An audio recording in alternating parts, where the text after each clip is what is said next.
What's up, everybody? I'm John Middlekauff. You know what I need you to do.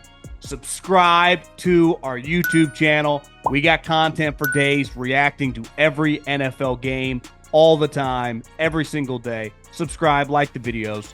Let's go. Okay, welcome to another episode of 3 for the Money. All lines that we will be discussing are provided by DraftKings. I got issues here, Stuckey. I got some money riding on the international team for the President's Cup. It's not looking pretty 3 or 4 holes in, but, we got a long week. I don't know if you saw, I hit a pretty big, I wouldn't call it a Hail Mary, but a nice little touchdown parlay on the doubleheader on Monday Night Football. When Jamar Chase scored touchdown number 2, we celebrated in my living room as I'm eating dinner. She's like, "What are you doing?" I'm like, I just won $9,000 on that fucking touchdown." So feeling good, got momentum. How you doing? I'm doing well. I had a bunch of free bets on my wife's accounts, and I went to my first ever Kentucky game against Georgia. I never have time to go to the games. Saturday, there's all these other college football games on, so I'd never gone to a game. My father-in-law's like season tickets. In like up in the suites, there's like food. It's really nice. Went there. It wasn't a lot of other good games on at the time. So I was like, all right, I can get away, go. I used a bunch of free bets on Kentucky money line, just a Hail Mary against Georgia. What a Uh, ride. yeah, so close. I can't believe Stoops punted. So I wasn't quite as fortunate as you there, but the international team, that's very, very unpatriotic. Just Going against your boy value. Scheffler. Yeah, well, I got them almost like 3-1. These tournaments, the American guys now are so rich and they don't care. There's more on the line now. They obviously had the better team, but I put a couple $100, needed a reason to pay attention just on the side, especially Thursday and Friday during the day.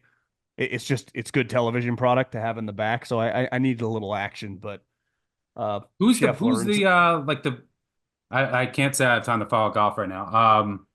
Who's the like bell cow of the international team? Like Well, see, Hideki? yeah, the difference of the Ryder Cup, which is Europe, this is basically Europe's not involved. So it's like Yeah. South America, Asia, and Australia. The Australians are pretty good. They got Adam Scott, Jason Day, Minwoo Mm. Lee. But yeah, I'm an international guy this week, so we'll see how that goes. But let's uh let's play a little game today. And I thought we'd play a little fade or follow because I actually am feeling pretty good about Saturday. And I think I know where you're leaning on so far. I would say the game of the year, and coming into the season before even, in the off season, this is probably, what would you say, Bama, Georgia, just on paper, a top 2 or 3 game of the regular season, if not Yeah. number one. Yeah. I mean, so Especially obviously the now score. Michigan's not like they don't look great. Well, And Michigan, exactly. So Ohio Michigan, State's Ohio usually up State, which there. has been that, we'd Yeah. remove that. Texas, Oklahoma, if Oklahoma's a little down. Yeah. Maybe if Tennessee, Georgia could play into that, but it Ole it Miss, wouldn't Georgia be. too. So yeah, but Yeah. as of right now, yeah, this is a top three game of the year. So let's just dive into that. My initial take is this on Fade or Follow. Uh Kalen DuBois, when he has had an equal team or slightly better in his career, and he's been an underdog, which obviously hasn't happened a lot over the last, I don't know, definitely the last 2 years. He's not only played well, he's won. I mean, he in that conference championship game against Oregon in a neutral site, which I would say leans Oregon, he kicked their ass. And I was the number. Do you remember the number Washington, Texas? Was it like Four Washington and a plus half, 4? four Yeah, and a half, four and a four. half.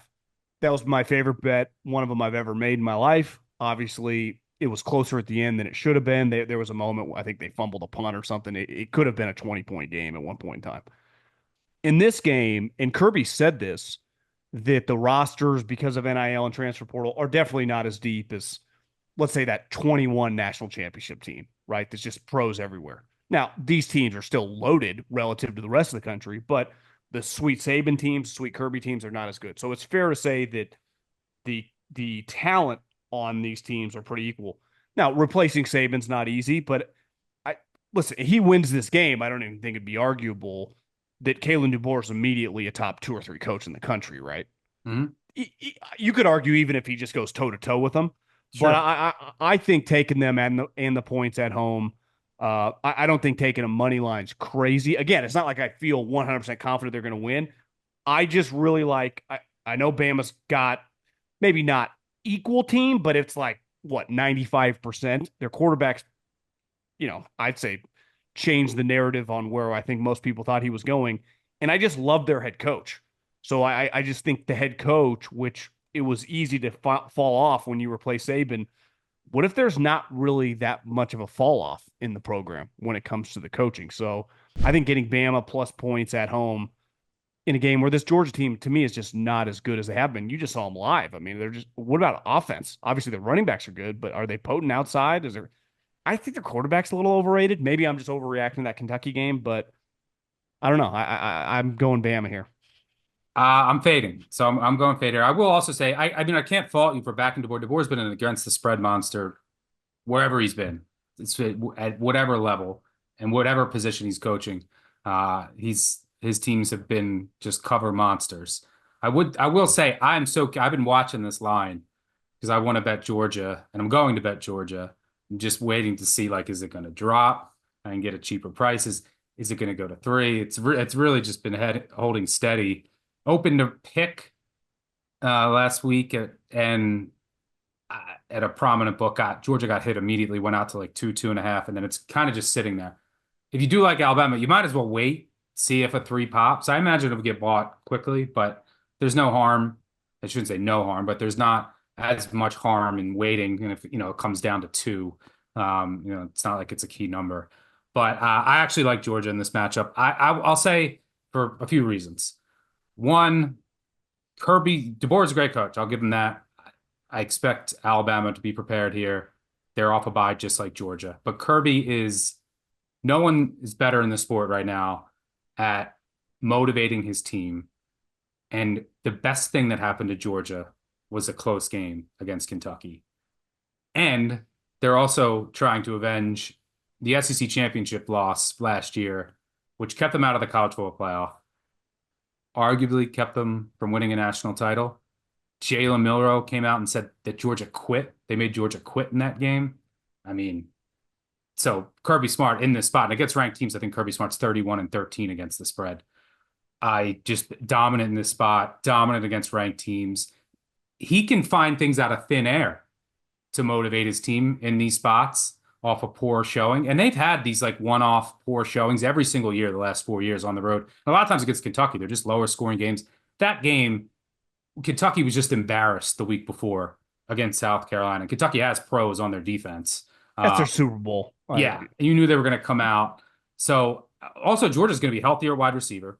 They're going to get maybe the number 1 overall pick back in Michael Williams, who was out last game. They're going to get Brinson back, their best interior pass rusher. He was out last game. They've been out since the opener.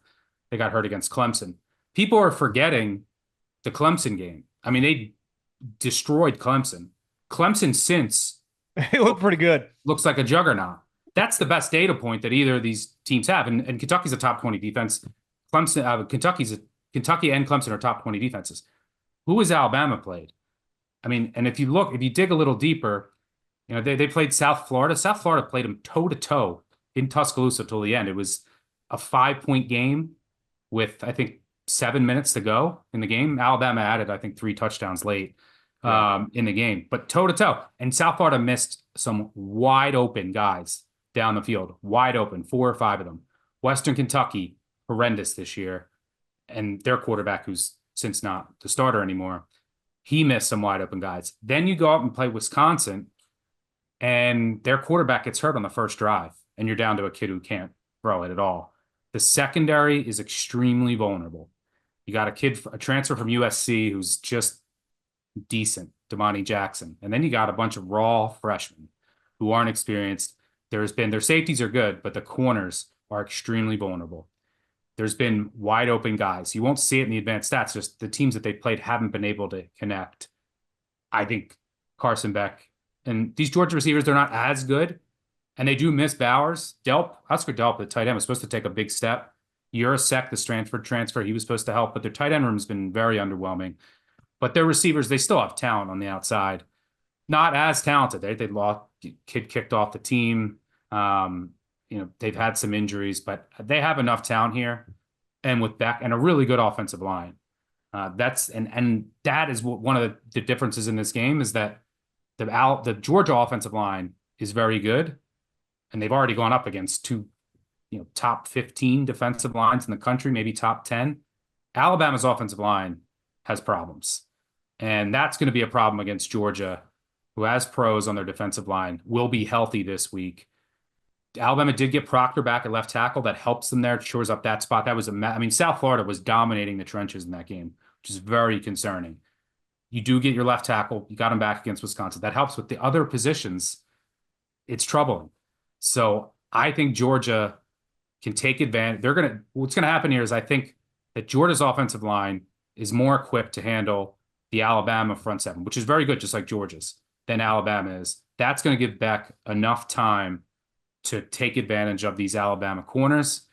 And then I think the Georgia defensive line is going to be able to create enough negative plays against Milroe. And look, they're going to have a great game plan here. They're going to take away the explosive pass. They're going to force Milroe to throw in the intermediary range.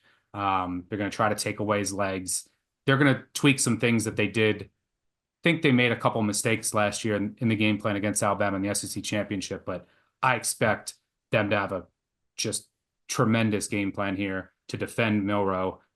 What is he best at? Running and deep balls. You got to take away both of those. And I just, Kirby in this spot, it's just a smash spot. He has all the motivation in the world. Georgia's usually, over the past 4 years, they're not usually going into a spot where they have the psychological edge, right? Like usually they're the favorite. Yeah. And teams have to every other team is building themselves up and they're supposed to win. Here, it's like you're 2-point underdog on the road against Alabama.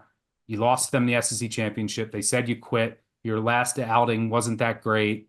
Kirby has everything he needs to work with here. So I think it'll be a good one, but I think the Bama offensive line and Bama corners, that's the two weakest areas in this game.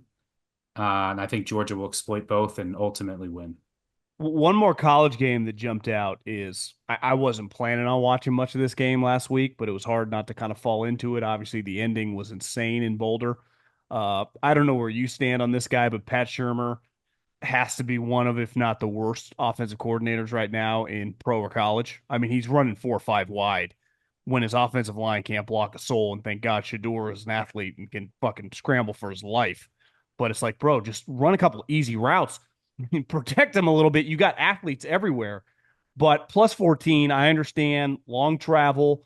UCF, I'm sure you got some stats. Obviously, it's a good running team, but that seems like a lot of points. We've talked about this before with Colorado. They can just score. Now, who knows, coming off an emotional win like that, are they a little flat? But that number jumped out to me, and I think I'm going to put some money on plus 14. I've no feel on it. I will say, I think it's. I wanted. I don't think Central Florida's any good. They barely beat TCU. It's terrible.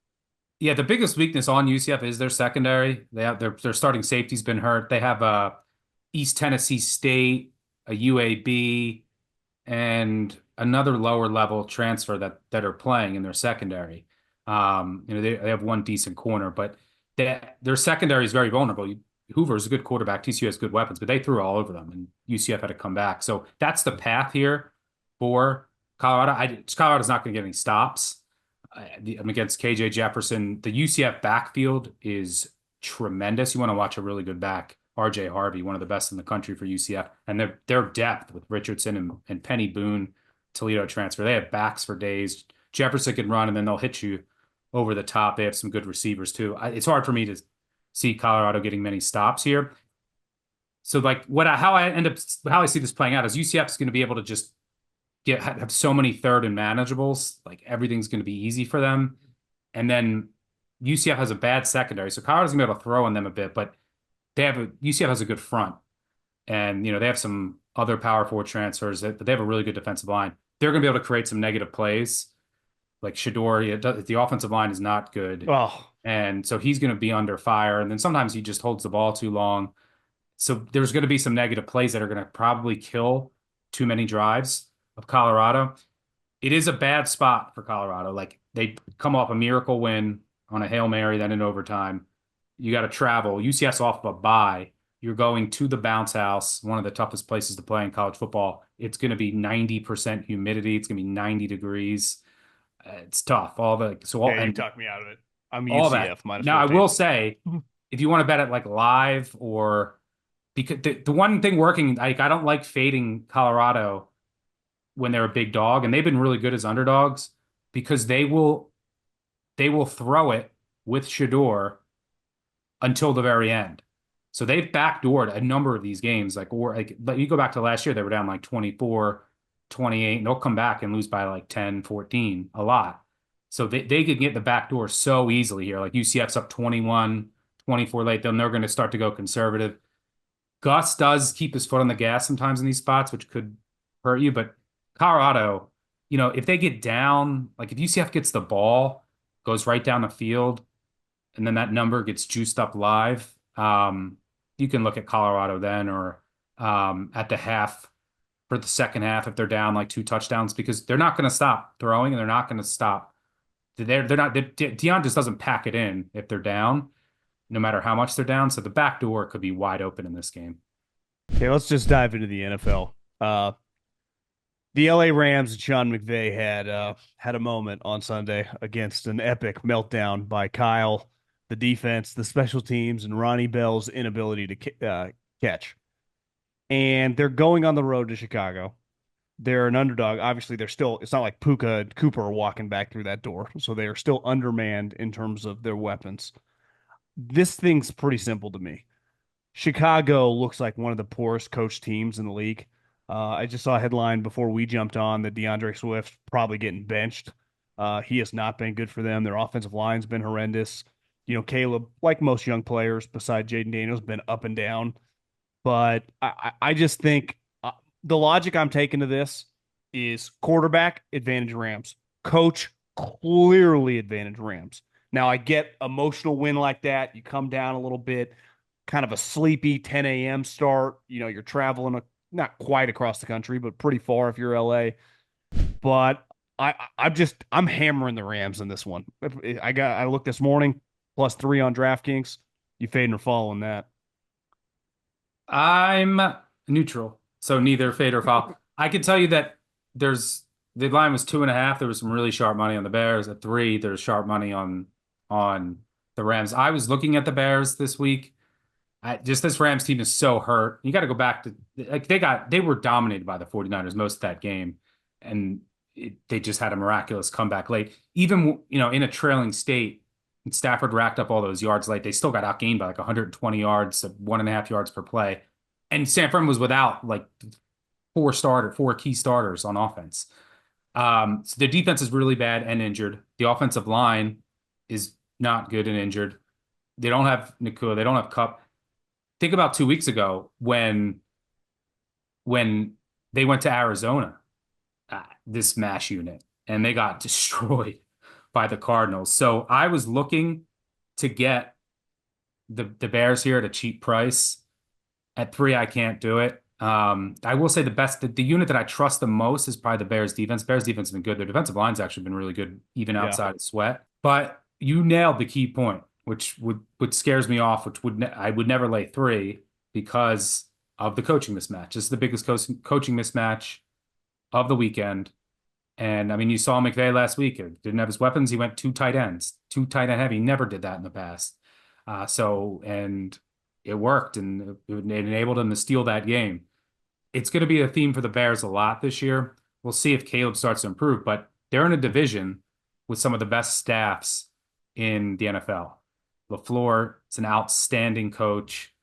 You have, O'Connell and Flores, one of the best coach defensive coordinator tandems in the NFL. And then you have Detroit. Dan Campbell's all he does is cover. You have one of the best offensive coordinators in the NFL as well. And the Bears staff is just very underwhelming. It's tough in that division and in this particular matchup. So, yeah, taking a field goal against the rookie quarterback, against this struggling offense that can't really run the ball, and like that's what you can do against this Rams team.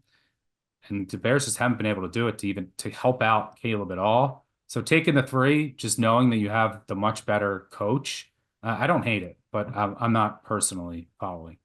I wanted to dive into Saints Atlanta, but I don't. I'm not confident in taking the Saints as a dog. The Atlanta makes me nervous, so I stayed away from that. I know everyone. They're 0-3 like the Titans and the Jags, but the Bengals definitely showed way more life the other night. Their defense was atrocious. I mean, they can't cover me or you.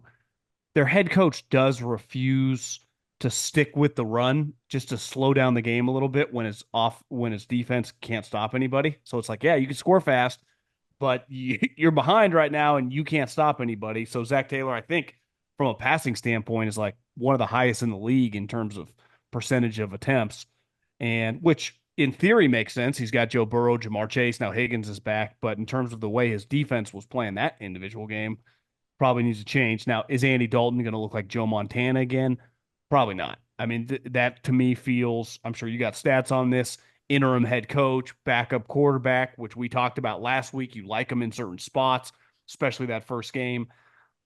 Obviously, if this team is going to survive this year and have a chance of the playoffs, like you're not going to start 0-4. We're going to look up and you're going to be 9-8. So this is must win territory at Carolina. Feels a little bit like a lot of points for a team that's 0-3, but I'm hammering the Bengals here 4.5. Fade or follow. I'll follow that. That's the side I lean. Thielen got hurt last week too, right? He's out. Yeah, the Thielen is out. That's kind of like the security blanket. I mean, the Panthers offense is much better. I mean, Bryce Young was Atrocious. unplayable, and so Dalton brings some juice to that offense. Thielen's lost us hurt. They also lost their starting safety. The defense is bad. It's like Ever was a good coordinator. Carolinas. Yeah, Carolina. They have, well, Cincy's too. We'll get to that in a sec. But Carolina can't stop anyone. They lost their best defensive lineman. They're now down to safety, corners on IR. They don't have much. So they're just trying to prevent explosive plays. They can't stop the run. It's the worst run D in the NFL. They can't stop any efficient passing attacks. Like Burrow is going to card them up, and they can't get any pressure. There's a team that gets they have 3 pressures on the year. So I don't know how they get any stops in this game. I just don't see it. So on the other end, Cincy's biggest problem right now, and we'll see who plays, is they don't have a defensive line. They lost Reader in the offseason. They were without 5 guys last week on the defensive line, and Washington was able to just run it, and then set up easy passes. Carolina can't really run it. They also might have an offensive line injury at guard, which is actually big because their offensive line has been one of the most improved units in the NFL this year. They signed 2 really good guards, moved Corbett to center, and they're number 1 in interior run blocking. It's one of the reasons I like them this year. But if their guard Lewis is out, they go to this kid Zavala, who's NC State, who's unplayable. Last year he was as bad as you could ever be as a guard. But Carolina's not really a great running team, right? They're not going to really take advantage of the Bengals in that aspect. So at the end of the day, since he should be able to get a few more stops, and I just don't see how this Panthers team stops the Bengals at all, especially with Higgins back now. That Carolina team that we saw last week with Andy Dalton was the team you were gambling on the first 2 weeks. That's what you were looking for. Yep. I did bet on them again, so I got some of my money back, but definitely net negative. Against the Raiders, you're saying? On the Panthers, yeah. I took the 7 as soon as I got announced that Dalton was out. I was done with them. I wrote them off. I said, I can't play. Young's not going to improve.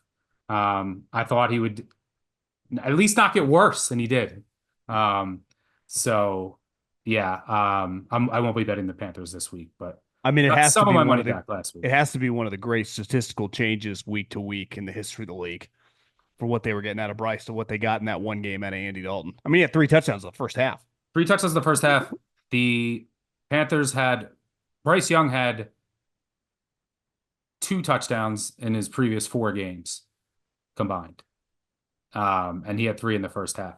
Dalton also is the only quarterback this season to throw for 300 yards and 3 touchdown passes in a game.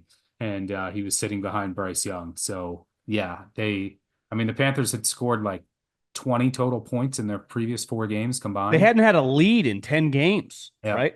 Never led in the fourth quarter once in their previous 20 games. Once. and they go out there and win by margin. So yeah, definitely one of the wilder results of last week. Okay, this game's pretty fun on paper.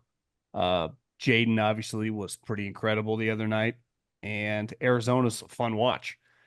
My logic on this is pretty simple. Regardless where this game was being played, both these defenses are pretty atrocious. Both these offenses should be able to move the ball pretty easily, and if these quarterbacks are playing well, could be a lot of points scored. When I looked and saw Washington plus 3.5, I would do the same if Arizona was at Washington, they were getting 3.5. Whoever's getting over a field goal in this matchup is just assuming both the quarterbacks are healthy is an auto hammer for me. Fade or follow. Uh, I'm gonna semi fade. I want to bet Arizona here, but I can't lay 3.5. So I agree with your logic there. I need a cheaper price. So I'm hoping There's a big difference to me 3.5 and like 2.5. I wouldn't be as confident. You're giving me over a field goal, could be points galore. It also could be classic letdown spot. Everyone's on their knees slurping Washington. All of a sudden, they're down 17-0 at halftime. Could happen. yeah, I'm prepared for that. historically teams in this spot have not fared well. You pull off an upset as a touchdown plus underdog. Short week across the country, across time zones for your second straight road game. It's not a great spot. It's not a great matchup. Washington's second. I mean, Washington. Both these defenses are bad. Washington's defense is worse. I mean, it's bad, bad. Lost in that game is that since he also didn't punt, it's the first game in 85 years where there was no punts or turnovers. The but what Washington does is they can't cover anyone. They play a ton of zone. Kyler Murray destroys zones, destroys. You want to play man against Kyler, and then he can struggle a bit. So it's a good matchup for Arizona. I think it's a good spot. If Washington doesn't pull off that upset, this line is like 5. So I just want it to come down enough to a field goal or below where I'd play it. But your logic is fine to me in taking the 3.5 with Washington, but it's just not a great matchup, not a great spot. And I don't think that the Arizona defense has actually been a little feistier than I thought it would be this year. The Rams were so banged up, but they still kept the McVay offense completely in check. Last week, they shut out the Lions in the second half, and they have a really good run game, really good offensive line. So their run D's actually been like little below league average. That's about it. So they might be able to hang here. That's what you have to do against Washington. You have to slow down their run game. It's like a horizontal air raid attack that's based on the run. Both these quarterbacks are going to use their legs. I just think Arizona can, in this spot, can get maybe 1 or 2 more stops, but I can't lay 3.5. I need the field goal or less. But I don't hate your logic. If John Harbaugh retired tomorrow and DaCosta announced that they were both available and hiring the combination of Zach Taylor and his brother Press Taylor, what would be your reaction? I'd have to go shopping for a new hat. I mean, how terrible. I mean, do you think I get asked about Zach Taylor a lot? He seemed like a nice guy. Obviously had some big moments in his career, but it does feel like, little over his head now that the talent is a little more neutralized. They've lost some guys on defense. Clearly, one underrated part about him, right, was defensively they were pretty loaded a couple years ago. They were pretty good on defense, and obviously they were healthy and young on offense. Now their defense is clearly nowhere near the same. Obviously, some unlucky injuries, but even their secondary losing, Bates, who's a fucking stud. I mean, I think we've almost learned how good he is, not just early this season, but last year. Like he's one of the better DBs in the league, corner or safety.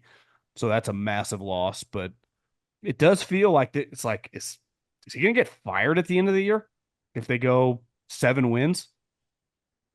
It's possible. It's not been pretty for the Taylor tree to start the year, unless you're Taylor Swift and you're a Chiefs fan, you get all the calls. But the Zach Taylor tree, you have Zach. Who are the 0-3 teams this year? The Bengals, coached by Zach Taylor. The Titans, coached by his offensive coordinator the past 5 years, and the Jaguars. His brother's the offensive coordinator. Um, I would take Brian Callahan, the unknown, out of all three of them. I think, yeah, it's especially if his dad comes with him. yeah. I mean, that's just been Levis. Like, what else are you gonna Yeah, do? that's not his fault. He inherited that guy. Yeah, it was funny because I was digging into this Kentucky Ole Miss game this weekend, and then the last time those two teams played, I went back. I was watching some of it. It was in 2022. Kentucky I was was actually watching that ranked game. in the top 10. Levis had like two or three fumbles in the fourth quarter that just cost him the game. And I was like, wow, this looks familiar. But yeah, it's possible. I mean, you can't waste Burrow right now. So and if you lose at the Panthers now and go to 0-4, Oh, they'd this be done.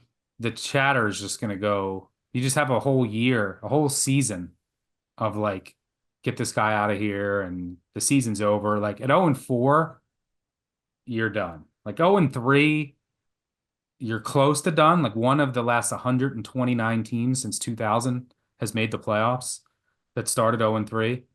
But you have one extra team in the playoffs now. You have an extra game. They do have a last place schedule. You're not completely dead. At like the Packers last year were 1-5, 2-5, and they were like a They were, play away from I know they going. were like 3-6, or was that the Rams? Two of No, them that were was the bad. Packers. They were awful. Yeah. They were 2-5, I think 3-6. And they were like a couple plays away from the NFC Championship game. So they're not completely dead, but if it was this game, you're dead. And then you've lost in the first 4 weeks to the Panthers, the Patriots, and the Commanders. Like that's you're the benefit of finishing last year. You get your last place schedule of your first 4 games. You get to face the Panthers, the Commanders, and the Patriots, and you lose all three. Oof. But before we get into your favorite bet of the week, which I don't blame you. I think I'm with you. There is a game that kind of jumped out to me that I don't really know what to do, but it's pretty interesting. Indy showed some life last week. Now, granted, they were playing the Bears, but they definitely played way harder. Their quarterback is a massive roller coaster ride. This spot at home for Tomlin as a favorite, like if you just play the odds, right? If you go 3-1 in every essentially quarter of the year, you end up with 12 wins. So if the Steelers just were to maintain, they'd be a 12-win team, which I didn't expect to happen. So obviously, you start 3-0, you're in fucking great position. You win this game. I mean, you start 4-0. It's pretty difficult to not like minimum when you have a lot of talent like they do be like an 11-win team, right? Is it just going to be that simple? Are we going to look up and the Steelers are just going to be like 8-2? I mean, it could happen. They'd be completely fraudulent. What a couple You of like the Colts in this spot? a little bit. I got to see who plays for them. Like their defense is so banged up, and their defense is already bad. Like, and their best player Buckner's on IR. Kwity Paye might not play. Ebukam, their other starting D end, is on IR. Their other best player, Kenny Moore, their nickel, he might not play. Their best corner, Juju Brents, is on IR. Your guy Womack, the Toledo kid who was on the 49ers roster, I think he's like their best. Oh, Their it's top. terrible. He's their top corner right now. Their number one corner. They have no one left on that defense. So now, if you have a bad defense and no one left, this is like an offense that you want to face. You're not playing the Bills here. Yeah, it's not a great offense, and I do think Indy should be able to run here against Pittsburgh. Like they played last December, even without Jonathan Taylor. And Minshew was playing. They won 30-13. They ran for like 170 yards. And if you look at Pittsburgh, Trubisky. there was a year. What was it? 2000. Man, I want to say, yeah, it was 2020. It was the COVID year. Pittsburgh started 10-0, 11-0. Oh, it was so fraudulent. Everyone was hurt against them. They would win every close game. The year the Browns beat them in the playoff game, Yeah, the right? Browns rolled them in the playoffs. They dropped like 5 in a row to end the year and then got destroyed in the playoffs. So, yeah, I mean, if you look at what this team's done so far, they beat Atlanta in the opener. It was Kirk Cousins' first game back from injury. Didn't play in the preseason. Quarterbacks in that, and they ran the most predictable offense. They were literally telegraphing what they were doing. In pistol, they were running it. In shotgun, they were passing it. He never went under center. They didn't use any play action. I don't know what Atlanta was doing that week. I think it was just because Cousins was first coming back. So that win, you got to put a little asterisk next to it. Then you played Bo Nix in his like second start. And then you played the Chargers last week. The game's 10-10. Quarterback gets hurt. Quarterback gets hurt and both tackles. So, and then they won from there.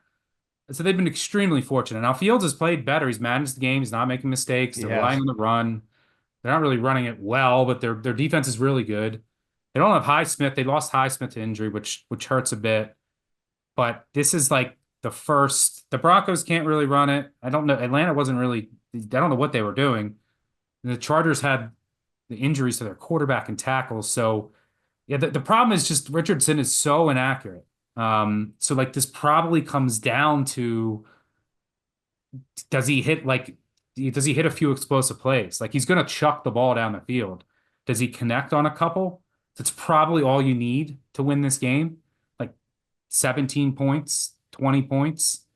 I don't know, I mean, unless the whole Colts D could be out and they're already bad. So maybe the Steelers can score here, but there's a lot of good teaser options. Like if you want to tease the Colts up over a touchdown with like the Jets down to -1.5, I like that. I'm going to be playing that myself. I would lean the Colts. I just got to see who plays on that defense. Like I can't have their secondary be Dallas Flowers and Womack. Like I know that the Steelers don't throw it, but that's as bad as I've ever seen. Okay, Sunday Night Football. This game's sweet. Bills at the Ravens. The Ravens get their mojo back a little bit, run the ball right down the Cowboys' throat. That Raiders game really hurts right now. I mean, this would be prime spot, but losing that Raiders game, I mean, still makes this kind of must win for the Ravens, right? I mean, this is a little bit gravy for the Bills, but I think the argument is like, who have the Bills beat? A Dolphins team that, I'm sorry, even if Tua was playing, was coming back to earth this year. Obviously, the Jags fucking suck, and they opened up against Arizona, who's probably not going to be above 500. So, eventually, now I think the Bills, I think their next three games are the Ravens, the Texans, and the Jets. Yeah. So you could argue that in that 3-game stretch for them that, kind of view themselves as a number one seed type team, you'd have to go 2-1 in those spots. Pretty sure they're all 3 road games, right? Yeah. So, I mean, this is a tough little spot for the Bills. So you could say, well, it's more important for the Ravens to win it. But when you look at their schedule, you're like, well, you probably want to, if you were going to pick 2 of 3 to win, you'd want to beat the Ravens. You want to beat the Jets, right? That is the way I would view it. But you definitely would, if you're going to win 2 of the 3 games, you would circle the Jets would be definitely one. Then maybe you could make an argument for either 2 because you can see either 2 in the playoffs. But I don't know. It's a big spot for the Ravens. The Bills look good. Now, what say you? Yeah. This is my favorite bet of the weekend, the Ravens. Anything under 3, I played some money line. I have a Ravens hat on. I'm a Ravens fan, but they have over 20 years, they have been my most profitable team betting on or against. Like if you know your team better than anybody, if you're willing to bet against them, you can have success, like a lot of success betting. You know the injuries, you know the impact. Odds makers are setting lines for every single game. Like if you can get over like your self biases that you have, because most people don't want to bet against their team, right? So most people are just betting on their team and don't want to fade them. What do you do when you put a lot of money on the Niners? You get them at 6.5 and they're up 14-0, and then it feels like they're going to win by 25, and then you blow it. You want to kill everybody? Double whammy. Team loses and you lose your bet. Yeah, that's no, but you're right. I mean, you just could happen to me. The spots, yeah. Knowing the Ravens, all they do is blow leads. But there's a ton of things I like about this. I don't even know where to start. The narrative on the Ravens blowing leads, they have in the past, and their secondary's been an issue. This year they have done that again, but it's been penalties. Has been the main driver. I mean, I was watching that Cowboys game. Some of the penalties that were called, the roughing the passers, the PIs, I couldn't even see them. The Raiders game, there's a 3rd and 17 PI in the end zone that everyone is like, what is that call? All the TV refs were giving. It was an asinine call. It changed the whole game. There was a number of other penalties in that game that just let the Raiders come back. On the season, they're net negative 17 penalties and 210 yards. Harbaugh came out this week, Wow. did it in a professional way, said like, we got to clean some of the penalties up, but also we're going to send some stuff to the league for them to look at and give us some feedback. Don't be surprised. It's just natural regression, but if the Ravens also get some calls this week. Matchup wise, So the you think Bills, legitimately they've been getting screwed a little bit, like yes, outrageously on some of the calls? outrageously. And that discrepancy is an outlier to say the least. Um, from a matchup perspective, the Bills are extremely vulnerable in the middle of their defense and an intermediary range. Their safeties are bad. They don't have any linebackers left. They lost Bernard, their green dot. They already lost Milano. They've played teams that haven't been able to capitalize. Arizona moved the ball on them and scored. I mean, They Arizona did. covered that game in Buffalo. The Dolphins, they lost two. They refused to throw over the middle of the field. They don't have they don't have tight ends. And then the Jags don't have Evan Ingram, which was a huge loss. And then Lawrence was just lost the entire game. And that blowout win, by the way, against like they beat Tua goes down for the Dolphins. They beat the Cardinals at home. And then they beat the Jags. The Jags play nothing but man coverage. They're the highest rate in the league by far. They're running like 60, 70% of the time. I thought that they would change it up this game because they had no corners left. None. And they lost their Savage didn't play in the slot. Their best corner is already on IR. Their Jerry Jones, the rookie, and he gets hurt on the first play of the game. They called up a kid on the practice squad who had to come in and play corner. They were playing man the whole game. You do not play man against Josh Allen, especially if you have bad corners. Because number one, you're not covering him. Number two, he just runs it on you whenever he wants. You got to play zone. Ravens will play a ton of zone here. This will be the best defense by a magnitude so big it's hard to explain that the Bills have faced this year. And the Having a Cardinals, good middle linebacker yeah, too, if whenever you need to spy the quarterback helps a lot. yep. And look, their defensive coordinator was the Ravens' new defensive coordinator was on the staff last year under McDonald. Also on the staff was Anthony Weaver, who's now in Miami. Sure, they've talked. Get a little more intel because the Miami played Buffalo. But the Ravens are built to attack over the middle of the field. And the Bills' run D hasn't been great. Ravens should be able to run it here, and they can attack over the middle of the field. Lamar's been great in the intermediate range. They have two really good tight ends. This is just attack, attack, attack. Bills play too high, zone. McDermott is a Jim Johnson guy, very zone heavy. Yeah. Wants to prevent the explosive play. Lamar's best defenses that he faces, if you look at all of his advanced metrics, against too high and against zone. You can't zone Lamar. You want to play man against him, similar to Kyler. And this is also a smash Lamar spot. Like Lamar he's kind of like Mahomes when he's an underdog or a favorite of a field goal or less. He's 24-7 against the spread. Smash Harbaugh spot. It's like kind of close to a must win, 1-2 at home in prime time, playing an undefeated team. I've seen this story a million times against old Patriots teams, against Chiefs teams. It's just the game the Ravens find a way to win generally. Not saying the Bills can't win. I just think this spread should be 3, and I like the Ravens here. And I think it's a really good matchup. On the defensive side of the ball, they're going to play zone. Their secondary can match up with who the Bills have out there. And yeah, look, the Ravens are a blown PI call. And just the perception right now is off because the Bills have been blowing out everybody. And by the way, short week for the Bills now going on the road. They played Monday night. Teams off of wins of 35 plus, if you're into trends, 41% historically against the spread because usually who wants to fade the team that just won by 40, right? They look so good. So usually can get a little bit of value fading them the next week. Short week here. I have one main concern is that the Ravens had 4 of their starting offensive linemen on the injury report yesterday. I'm like waiting on updates right now. I think they're all going to play. Like they've all finished the game against Dallas. So I think that they were just held out more as a rest day. I mean, they did get injury designations, but obviously if they're missing like 2 or 3 offensive linemen, that would be bad. But the Ravens are built to attack where the Bills are hurt right now and where they're weak at safety. Lamar is great against zone and too high. So like this is a really good matchup on both sides of the ball. Buffalo wants to be like a run first offense. Ravens have been the best run D in the NFL this year. So I really like the matchup. Tucker's looks washed. I think he's just Father Time is undefeated. Hopefully, he doesn't miss some kicks. He says him and Harbaugh said that they found there was a Technique. technique issue that they fixed. So we'll see. But this he hasn't been good from distance in a while. Um, you could see the signs last year from 50 plus. So, but missing like the 47-yard, I was shocked. I was like, there's a Ravens fan been spoiled at the kicker position. Now it seems like everyone else and no one else misses kicks. Now I'm the guy who has to watch a kicker that misses kicks.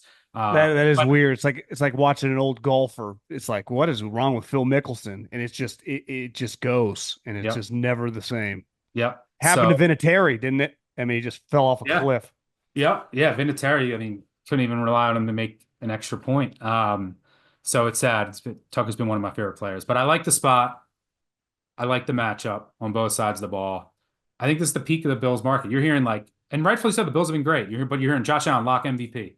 You're hearing Bills are winning the Super Bowl. Bills are the best team in the NFL. These are usually signs that this is when you want to fade them. And I like the matchup as long as the Ravens' offensive line is healthy. One of my biggest questions coming into the year, they did put it together last week. They finally just went with 5 guys. They've been like rotating guys. I know the Cowboys' run D is weak, but I did expect improvement as the year went on. So as long as they're healthy, I think the Ravens should be able to move it and then throw over that intermediate middle of the field. No one has tried to attack that against Buffalo yet. And you got to play zone against Josh Allen, which the Ravens will do here. So there's a lot of things to like about this matchup and the spot. So yeah, if the Ravens were 3-0, which they easily could be, they don't call that PI on Devonta Adams. The Ravens don't shank a punt. They don't get like 12 penalties in that game. Or the Cowboys don't get a bunch of penalties. The Cowboys were down 28-6 in that game in the fourth The quarter. game was a blowout. Blowout. Like they dominated Dallas in Dallas. And they're a toe. What if Likely's toe is in then they win at Kansas City. And this team is sitting 3-0 with wins at Kansas City and Dallas. They're a 3.5 point favorite here. So yeah, I like the Ravens. Before I get you out of here, Monday night we got another doubleheader. Miami, Tennessee. You could easily just not televise that game. Please But don't make me talk about that game. the Seattle Lions game is pretty good. The number that jumped out to me is like -3.5. It feels like if you told me what's the line on this before the season, I would have guessed like 5.5, 6. I like the Lions in this spot. I know Seattle's been feisty. Obviously, their coach is solid, but on the road, place is going to be going bananas. Gino, I feel like I like the Lions in this game like 25-15 or something. I bet we're against each other a lot. One of us is gonna have a good weekend this weekend. I bet the Seahawks, but I bet them at 4.5. I now here's the argument that Do you think Seattle's good? I do. I'm just a huge McDonald guy. I saw what he When did. obviously they're good, they're 3-0, but I mean, like, is this real? Like to me, Minnesota to me is real. Is Seattle real? I mean, we're gonna find out the next couple weeks because they play the Lions and the Niners. So Yeah, I mean, I bet them over with their win total. which was what, like 8.5? No, it was 7.5, surprisingly. That's pretty good. Um, Yeah. so and I actually got some 7 too. But yeah, I mean, the argument against Seattle is they played Bo Nix in his first ever start, the Patriots, and whatever the Dolphins. The Dolphins were down this. Dude, Tim Boyle Tim somehow, Boyle was in the game. and they lost both their tackles in that game. I don't know how Tim Boyle keeps getting work. I didn't have the sound. I didn't have the Weren't we sound talking about on. Tim Boyle? Yeah, we were. You brought him up in relation to Malik Willis, like Yeah, getting random guys to start. I didn't have the sound on in that game, Seattle, Miami. Did Skyler get benched or did he get injured? he got hurt. He had like I think like a punctured lung maybe or something. Yeah, I saw him Um, lying there. I couldn't tell if they just like he could have gone back and they just took him out, but yeah, both of his tackles went down. He was just getting pummeled. they suck. Yeah. I thought Tyreek might just run out of the stadium and just run home. It was embarrassing. So, yeah, but I mean, the Seattle defense is under McDonald. It's going to be good every week. There's something wrong with the Lions offense, and I can't put my finger on it. Goff has been bad, and the play calling just isn't as good. And they have a really good offensive coordinator. I don't know what's wrong with their offense. I mean, they weren't even great against like the Rams defense is not good at all these injuries, and like they needed overtime to beat them at home, beat the Rams at home. I know Stafford was in his bag that night, but just the offensive performance wasn't great um, for the Lions there. And they don't score in the second half against Arizona, and there arguably should have been a pick six that Arizona got taken off the board, saved Very from the lucky. 2-minute warning. So there's something wrong with Detroit's offense. Um, and now they lost their star center, one of the best centers in the league, is not going to play, and Frank Ragnow. Laporta's banged up. Yeah, Laporta's banged up too. If Ragnow was playing, I would be concerned. I got to get the Seahawks injury report because Murphy and Leonard Williams got hurt last week. So like, does Detroit just line up and run it on them? Um, so I want to like the Seattle has some defensive line injuries worth monitoring. But McDonald, when he played Goff last year, he turned him into an absolute pumpkin, which Goff can do in certain games. But when the Ravens played the Didn't they Lions win that last game year, like 40-0 or something? yeah, it Didn't was they? it was I think 35-0 at the half. I think they won 38-6. And It was um, a massacre. I remember watching that Sunday morning. yeah, that was one of my favorite bets of last year. I think the Ravens were only like the Lions came into that game. That was a classic Harbaugh spot. The Lions, I think, were 5-0 or 5-1, and the Ravens somehow they were only -2.5 at home against the Lions, who are getting all this love. Um, there's one of those Raven spots a year. I think that this is the one against the Bills this week. But yeah, I mean the Lions secondary is still not figured out. Like, they got more talented, but they're still having issues. And Gino has been good. They have good receivers. We'll see They if do. we'll see if their offensive line can hold up. Like they've gotten to play like I said, the Dolphins, the Broncos, the Patriots. Can Hutchinson wreak havoc on this game? He's been great. Um, but Hutchinson's really good. I mean, look, the Lions only scoring 16 points against the Bucks, who are down like, It's weird. It's yeah. So their they offense look is off. not right now. I don't know exactly what it is. The Lions also lost Davenport on the other side of Hutchinson. That's not immaterial. Um, one of the he's like their other edge rusher. So yeah, I took the 4.5. I like this McDonald versus Goff matchup. The Lions offense just isn't right now, and I think Gino can have success if his offensive line can hold up. Like there's been injuries there; they haven't really been tested. Um, so yeah, that's kind of the wild card for me. The defensive line injuries for Seattle. It's not a bet I made a big bet. They concern me, and then you're always going to have Dan Campbell fourth down variants. Does it Yeah, go yeah, for you or not? Leonard Williams and Murphy being, I mean, when those guys are healthy and going, I mean, I don't think we talk about Leonard Williams at all, but that has been a pretty incredible move for them. Yep. Like he's been good. Yeah, people don't talk about He's been really good. And obviously Murphy, could have been a top 10 pick, somehow fell to them at whatever, 16 or 17. yeah, the If both of Leonard those Williams guys played are. for the Cowboys or the Niners or the Rams or something, he would be talked about a lot more. Yeah, it's weird because Williams and Dexter Lawrence played in New York, and I feel like in the New York market, and they don't get talked enough about nationally. I No, mean, Dexter Lawrence is dominant.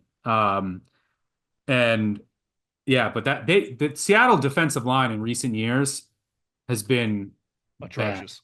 Yeah. So like getting Williams and drafting Murphy, I think was a good first step for the staff that I really like. I've also just liked the offense under Ryan Grubb, who I really like. Who we were talking about the Alabama game. He was supposed to be at Alabama Yeah, he was. with DeBoer, and Left. McDonald poached him. So, but DeBoer we talked about really sharp guy was with Grubb. McDonald, really sharp guy, wanted him. Pretty good signals there that he knows Yeah. what he's doing. Grubb's a stud. I mean, Yeah. Grubb's big time.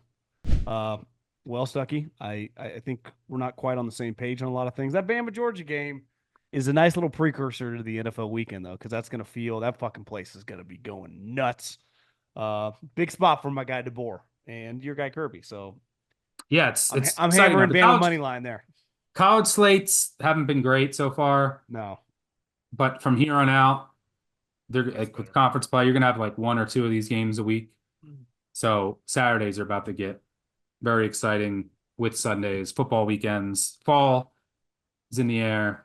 We're officially all the way back now. We're back and rolling. It's just 110 degrees outside my door, but other than that, feels like fall. Talk to you soon, Stuckey. All right, brother. Good luck this weekend.